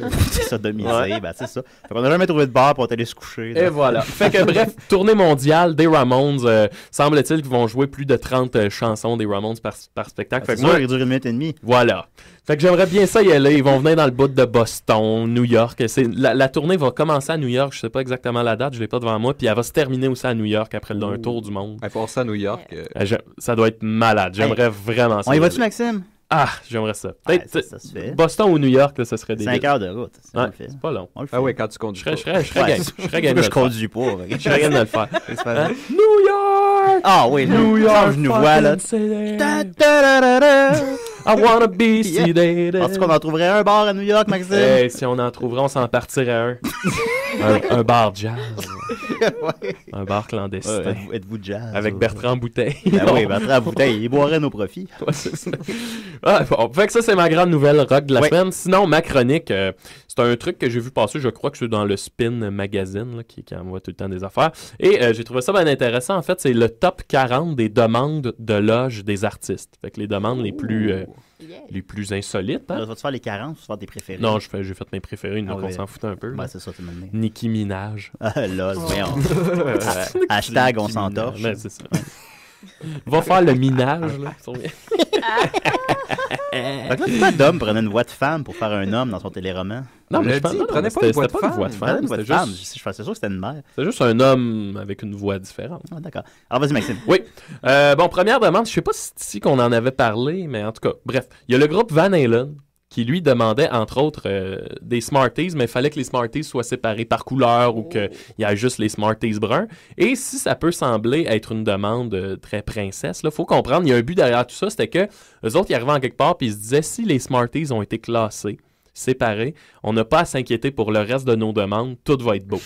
S'ils arrivaient et que les Smarties n'étaient pas séparés, ils disaient, ah, ces gens-là n'ont pas fait attention, fait qu'il faut qu'on fasse le tour de toutes nos demandes pour savoir si on a eu ce qu'on voulait. C'était le test. C'était le test. Ça paraît comme étant princesse puis crissement crétin, mais en réalité, c'est... En réalité, ouais. C'était comme un moyen pour eux autres rapidement de savoir, OK, on a-tu tout? On a-tu été bien reçus, en fait? C'est le classique de la demande de diva, là, les M&M bruns. C'est ça. Exact. Sinon, là, j'y vais. Il y a entre autres Prince. Le bon Prince, Salut, Prince. Extravagant. Moi, je ne croyais pas diva. Je pense que c'est le pire de tous. Mais ça, c'est mon imitation de Prince. Oui. Purple Rain est la toune préférée, je pense, de Dom Massy. C'est vraiment sa chanson. C'est la toune que je l'ai entendue le plus souvent chanter, en tout cas. Étrange. Je m'ai appelé pour la chanter. Ouais. Fait que Prince, lui, a une demande qu'il avait que j'ai trouvé bien bizarre, c'est qu'il y avait toujours un docteur en coulisses qui le suivait, qui était prêt à lui faire, si on veut, une injection de vitamine B12. Ah. Je sais pas pourquoi. Oui. Tu sais, mettons, il est en train de faire un spectacle, puis là, oh mon Dieu, besoin de vitamine B12. Oh mon Dieu! Il y avait un médecin, tu sais, un vrai docteur, là, avec un doctorat, là, qui est prêt à lui faire une injection. Mais il y a encore un peu chétif, ça prend beaucoup de vitamines. Ouais, mais tu sais, j'ai été lancé. Oh. On a un appel. Allez donc. Je pense que c'est Dom qui veut chanter Purple Rain. Pas mal sûr. Décidérez? Only you that seeing can see to make kiss to the purple rain. Purple rain. Purple rain. C'est Prince. Prince, il nous appelle. Prince, pourquoi tu veux des injections de vitamine B12? Oh, C'est pour mon beau teint. Merci beaucoup, Prince. J'ai une anecdote sur Prince. Okay, je sais pas si Maxos me permet de la dire. Ben oui. Bon. Lui, à un moment donné, il avait demandé à Kevin Smith de lui réaliser deux deux vidéoclips. Oui. Puis Kevin Smith, il capotait, il fait « Chris, c'est bien hot, ça, je vais réaliser des clips de Prince. » Fait qu'il les réalise. Puis finalement, il est fini, il les montre à Prince, fait qu'il dit « Quand est-ce que tu vas envoyer ça dans les chaînes de télé? » Puis toi, tu dis « Ah non, moi, je les montre pas, eux autres. » Comment tu les montres pas? Je les garde pour moi. Fait qu'il y a ça dans une voûte à quelque part. Avec deux vidéos. Ils les montrent pas. Ouais. Ils les écoutent tout seuls, 2 fois, quand ça, ils tentent. Ouais. Ah, c'est drôle, c'est une bonne anecdote. Bon, ben, moi, je retourne. Salut, bye, Dom! T'as-tu mis des pantalons, là? Non. Bye, Dominique, merci beaucoup. Ses parents doivent être fiers. Voilà. On les salue. Ouais, je continue. Il y a sinon les Beastie Boys. Feu. Oui, ça, c'était triste. Feu, joli feu. Ouais, ça, c'était Feu, joli feu. Eux autres, entre autres, ils demandaient à avoir toujours des condoms arc-en-ciel. Oh. Ouais. Et à un moment donné, ils ont découvert la raison de ça qui était moi qui m'a fait bien rire, c'est parce qu'ils se les mettaient sur la tête, ils soufflaient dedans jusqu'à temps qu'ils éclatent. Oui. Fait que c'était ça la raison. Ah, c'est une bonne raison. Qui n'a jamais fait ça? Ben oui, c'est quand même drôle que ça fasse partie de tes demandes. Oui. Sinon, une autre petite surprise, James Blunt. Oh. Il voulait un gros Blunt. James Blunt qui lui demandait 120 bières. 4 bouteilles de vodka. C'est les demandes que je vais faire quand je fais une vedette. Ouais. 3 bouteilles de vin blanc, 2 bouteilles de champagne puis du Mangers, 12 bouteilles de Mangers, je sais pas ce que c'est. Mais bref, le gars, il se montait vraiment un esti de gros bar. Puis t'es sûr c'est pas Bégin, ça? Christian? Non, c'est pas Christian. C'est pas Christian Bégin. Non, vraiment, James Blunt. Fait que je trouvais ça drôle. Ça fait vraiment pas avec l'image qu'on a du gars, mais ça a l'air que c'est un party animal. Là. Ah, ben, putain. Ouais, c'est comme le Motley Crue de notre époque. Hey, Maxime, raconte quand on a rencontré Christian Bégin. Ça, c'était drôle. Là. Quand on faisait, l'été dernier, on tournait Frites et Moules pendant le ZooFest, notre spectacle, sur lequel Julien était avec nous. Ben oui. Puis notre tradition, c'était qu'à chaque fois qu'on sortait de la salle, il fallait descendre un gros escalier là, qui tournait pour se rendre jusque dans la rue. Puis on chantait la chanson des clowns du carrousel qui est « Les petits cœurs ». Les petits cœurs, les petits cœurs, les petits cœurs des enfants rieurs. Fait qu'à un moment donné, on sort toute la gang, on était 6-7, puis on chante ça. Puis à un moment donné, on entend une voix 3 étages plus bas qui chante avec nous autres « Les petits cœurs ». Les petits cœurs, les petits cœurs, les petits cœurs. Là, on regarde, puis t'as Christian Bégin qui est vraiment... C'était Christian Bégin, il était très gentil. Il était super content, puis il s'est informé de notre spectacle. Ouais, ça l'intéressait pour vrai. Là, puis il est petit. Je l'aime tellement. Là. Puis il était vraiment ému de chanter cette chanson-là. Je sais pas pourquoi, mais il était vraiment très, très heureux de chanter la chanson. Salut, Christian. Ouais, salut, Christian. Beyoncé. Beyoncé. Elle demandait que son café soit brassé dans le sens anti-horaire. Ah. Ça s'en rendait compte, hein, sinon. Ben ouais, je sais pas pourquoi. Le groupe Mogwai. Ah oui, eux, ils font de la... Je les ai vus en show 2 fois. Ah ouais? Post-rock. C'est pas un groupe que je connais tant que ça, mais ouais. C'est comme du Vidéoville. Ah oui? Oui. On a hâte de le recevoir. On va recevoir Mogwai. On va recevoir Vidéoville bientôt, on vous l'annonce. Ouais. J'ai bien hâte. Oui. Ben, eux autres demandaient que dans leur loge, il y ait toujours une photo de Princesse Leia. Ah bon, OK. C'est classique. Demande ce qui se peut. Ou de Lulu en Princesse Leia? Oh, peut-être. Il y avait Trent Reznor de Nine Inch Nails. Oh, il devait vouloir des fouets et des chaînes. Non, il demandait, lui, qu'il y ait 2 boîtes de cornstarch dans sa loge. Toujours. 2 boîtes de cornstarch. Et là, tout le monde se demandait pourquoi, c'est quoi cette histoire? Qu'est-ce qu'il fait avec ça? L'irritation de la peau. Qu'est-ce qu'il fait avec ça? Ben, en fait, c'est que lui, il portait des costumes bien moulants. Fait soit en spandex ou en cuir ou peu importe. Puis il était pas capable de les enlever quand il était plein de sueur. Ça, parce que ça respire pas. Ben oui, ça respire pas. Puis là, plein de sueur, puis c'est dégueu, puis ça collait. Ouais. Fait qu'il fallait qu'il mette du cornstarch pour enlever ça. Ça enlève un peu de magie. Ça, c'est le moins glamour. Motley Crue, qui demandait un boa constrictor de 12 pieds. Ah. Il doit y avoir des régions du monde où c'est plus difficile à trouver, ça. Peut-être. Dans l'horloge. Pardon? Ils voulaient ça dans l'horloge. Ouais. Dans leur chambre d'hôtel ou là, s'ils rentraient dans la loge puis il n'y avait pas de boa, ils savaient que leur haute demande ne serait pas respectée. Ouais. Cher, la belle Cher. Elle voulait avoir un orignal. Qui demandait une chambre d'hôtel pour elle, mais une autre chambre pour ses perruques. Ah. Ça, Lucie, elle comprend ça. Lucie qui me disait hier qu'elle voulait déménager de chez elle parce qu'il n'y a plus de place pour tes costumes. Ah oui. Mon Dieu, t'en as dormi. C'est pas si petit que ça chez toi. Combien de costumes tu peux avoir? Là, je dois en avoir comme une vingtaine. Tu parles pas fort. Une vingtaine? Oh, quand même. C'est ça, c'est volumique, ça, avec les accessoires, ça va ça prend vite de la place. C'est les mirettes qui prennent de la place. C'est les... Ah oui, pas de place pour les mirettes, hein? Ben oui. Des mains, selon Nicolas. MIA qui demandait 3 femmes en burqa et une bouteille d'absinthe. Oh. Ça fait toujours des bonnes soirées. Ça, ça devait virer. Je pense que c'est ça que je demanderais moi aussi, ouais. Ouais. Mon groupe fétiche, les Stooges, qui avait, moi, je pense que c'est ma préférée dans les demandes. Ça a l'air qu'il y avait des pages de demandes.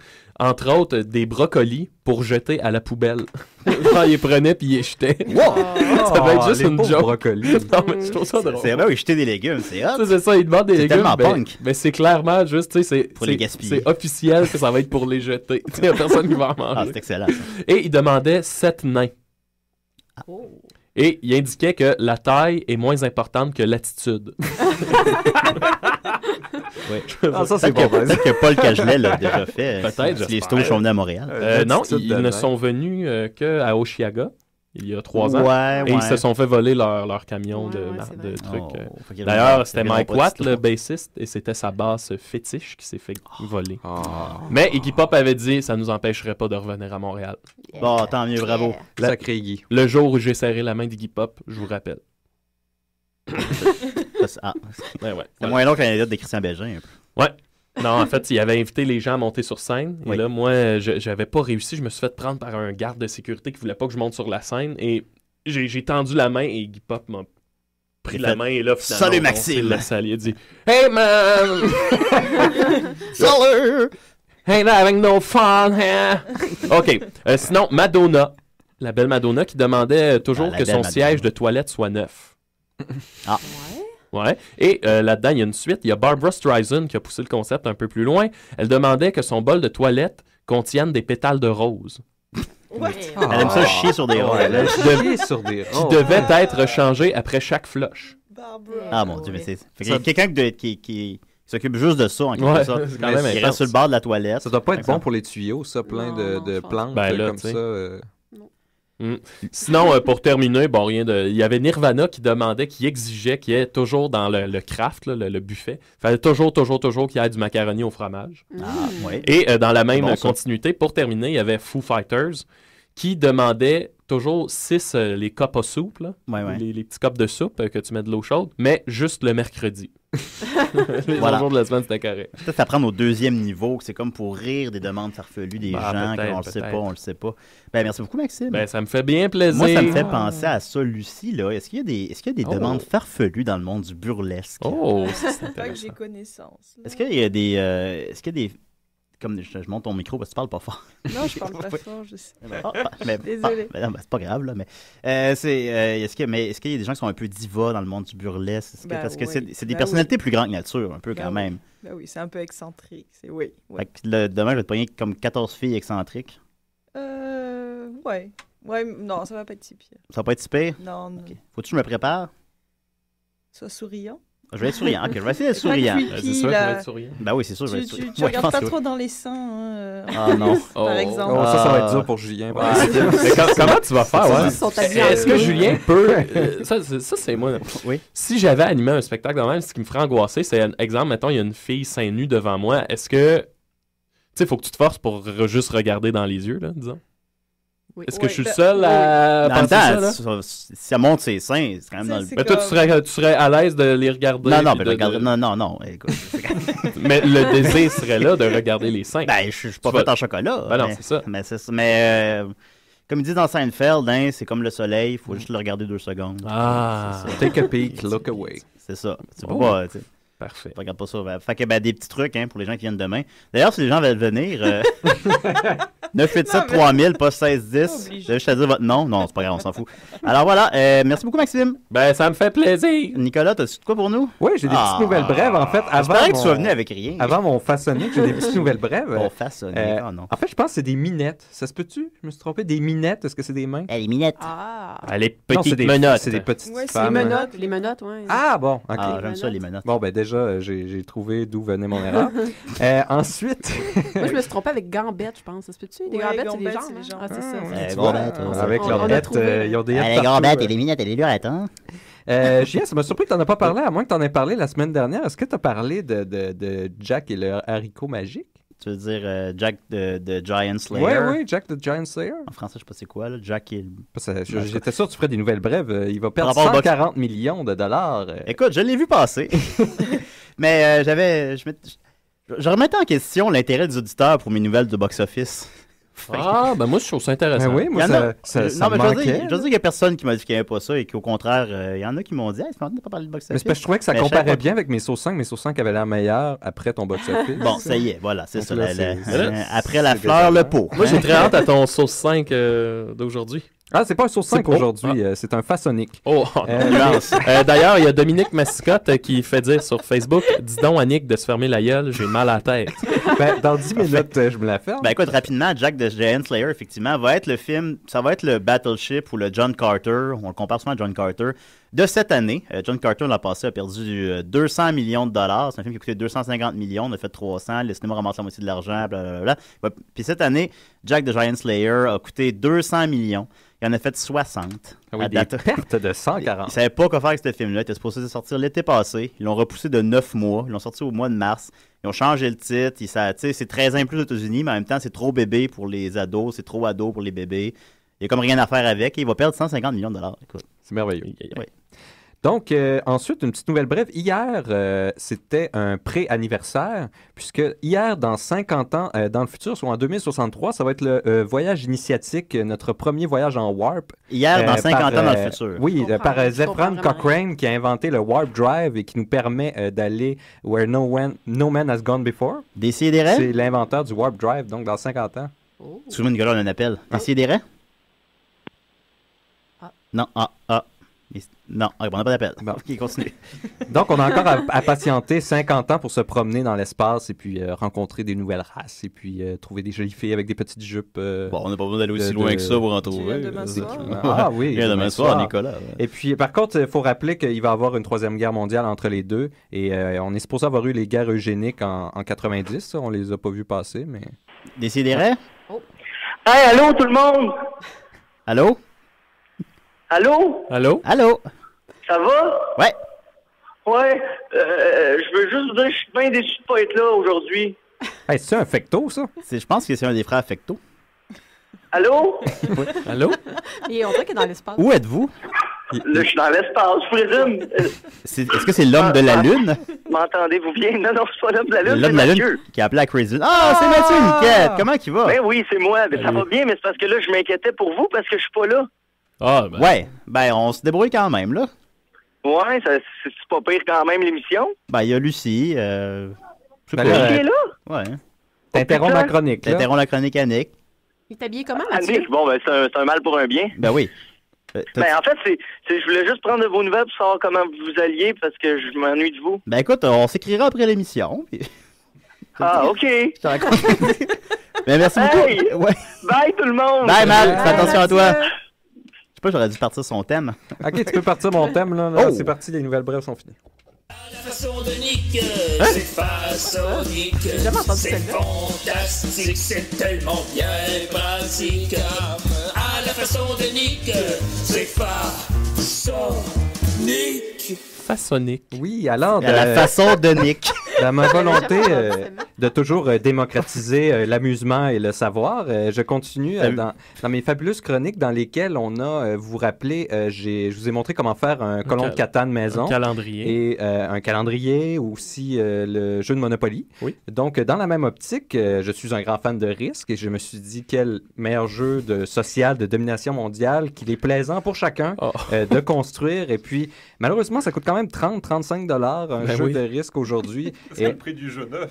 Oui. Puis on n'a pas tous la chance d'avoir accès à des friperies ou des choses pour l'acheter usagé. Ben parfois, non, il manque des pièces, etc. On n'a pas toujours accès à une friperie. On n'est pas tous de familles aisées qui ont pu hériter d'un jeu de son papa ou de sa maman. On n'habite pas chez nos parents comme Donc, Dominique. je vais vous faire un petit breakdown en fait du jeu de risque pour que vous puissiez à la maison et je vous préviens, ça va vous coûter maximum $1. Si vous avez déjà du papier et des ciseaux chez vous, des crayons, ça va vous coûter moins $1.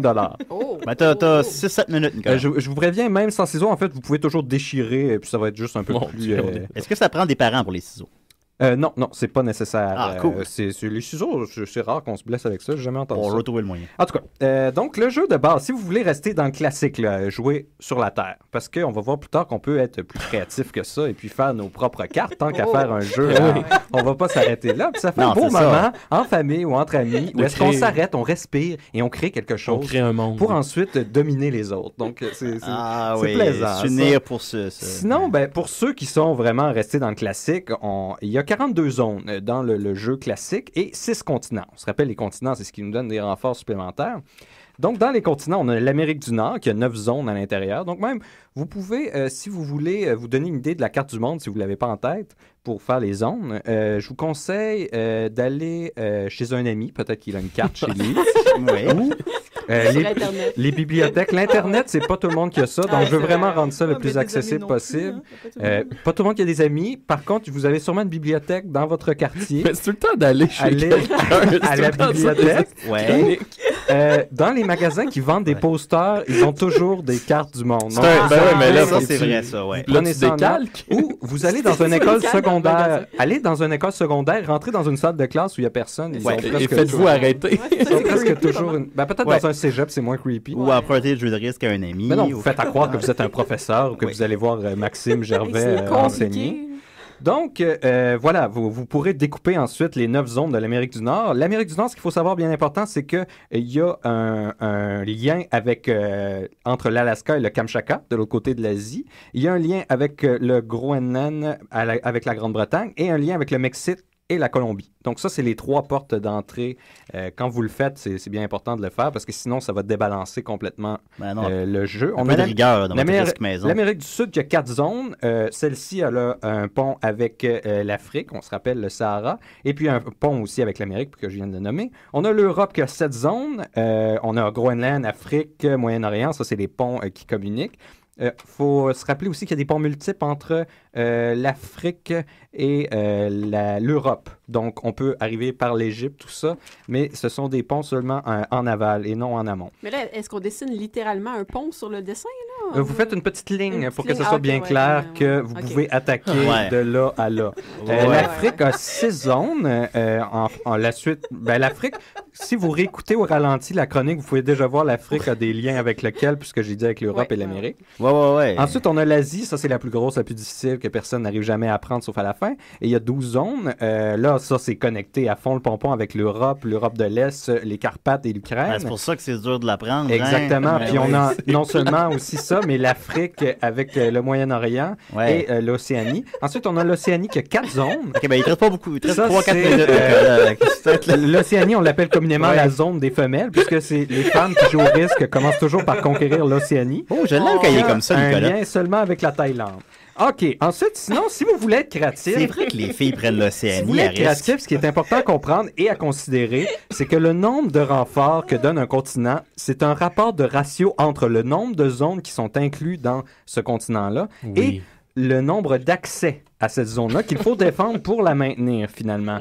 Donc, j'ai fait une espèce de breakdown du nombre de zones et nombre d'accès pour vous dire combien de renforts. Donc, si vous voulez faire la planète Mars, si vous voulez faire le monde de Narnia ou peu importe ce que vous voulez faire de ridicule, vous pouvez vraiment créer quelque chose et en suivant mes guidelines, ça va quand même être balancé, somme toute.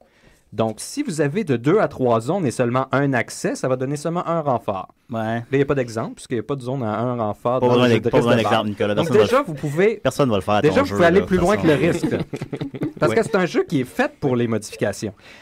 4 à 5 zones, 1 à 2 accès, on va mettre 2 renforts. Je vois Rémi prendre des notes. 5 à 6 zones, là, je préviens, je vais vite parce qu'il ne reste pas beaucoup de temps, mais écoutez au ralenti et puis vous allez pouvoir le faire. 5 à 6 zones, 2 à 3 accès, on va donner 3 renforts. 7 à 9 zones, 3 à 4 accès, 5 renforts. Et 10 à 12 zones, 4 accès et plus, on va avoir 7 renforts. Et faites bien attention. 12 à 4 zones, 7 renforts. Oui, faites toujours attention de toujours garder le ratio entre le nombre de zones et le nombre d'accès. Oui, le ratio est important dans un jeu de risque maison. Attention, faites aussi attention à la connectivité sphérique de votre carte. C'est-à-dire que il faut que ça communique. Et puis c'est important de faire attention comment ça se communique. Ça communique. Parce que vous remarquez que le jeu de risque de base, toutes les zones qui donnent moins de renforts sont au sud et toutes les zones qui donnent le plus de renforts sont au nord. Ouais. Et puis, la connectivité est plus importante au niveau du nord de Est-Ouest. Non, c'est sûr. Quand on va au sud, il n'y a presque pas de connexion Est-Ouest. Oui, OK. Oui, c'est fascinant. Oui. C'est tellement pas de la belle radio. Ensuite, on arrive là. Oui, j'ai le temps. Okay, j'ai le temps. Il y avait un choix. C'est important. Il faut voir les autres. Rémi a rempli des cahiers de notes. Là, j'ai pas le temps de tout écrire. Tu l'écouteras au ralenti, c'est ton podcast. Ce qui est important, ça prend des armées. Hein? Ça prend des armées. Là, vous me dites, mais là, Nicolas, comment on fait pour faire des armées à bas prix? Armée à bas prix, découpez des petits morceaux de papier et puis mettez-les sous des formes géométriques avec des petits nombres dessus. Ouais. Encore mieux, vous avez moins besoin d'en découper. Écrivez au crayon plomb sur vos petits morceaux de papier et vous pouvez effacer et mettre le nombre d'unités que vous avez. Donc, c'est possible de faire même quelque chose de plus abstrait comme des gages géométriques. Quelqu'un a les triangles, l'autre a les trapèzes. C'est bien plus ludique que des couleurs. Oui, exactement. Vous n'avez pas besoin des couleurs et puis ça fait jouer le côté cérébral de tout ça. C'est une pierre deux coups. Ensuite, pour le quart de renfort, c'est classique d'utiliser un jeu de cartes. Il y a 42 zones plus. Ça, le jeu de cartes, c'est pas gratuit, ça. 2 zones frimées. Vous dessinez par-dessus un jeu de cartes. On peut se faire nos cartes. On peut se faire nos cartes avec un journal, supposons. Oui, vous pouvez définitivement faire ça. D'ailleurs, il te reste moins d'une minute. D'ailleurs, si vous n'avez pas de papier, dans la plupart des dépanneurs, ils jettent les journaux de la veille. Vous pouvez les utiliser. C'est moins propre. Allez dans des classes d'école vide, puis ramasser les vidanges, les dépanneurs. Faut que j'aille là-dedans parce qu'il y a les dés. Ça, c'est très important. Si on n'a pas de dés, qu'est-ce qu'on fait? On peut aller essayer d'en voler chez un ami. Mais si on n'a pas d'amis ou personne à qui les voler, on peut utiliser la pige. Donc, on découpe des petits numéros de 1 à 6 et puis on pige au hasard. Sinon, une méthode qui est agréable si jamais on a accès à un shuffle musical. On met 6 tracks de musique, on leur donne un numéro et puis on met shuffle et puis là, on a un dé de 1 à 6. Gros zéro pour la tonne.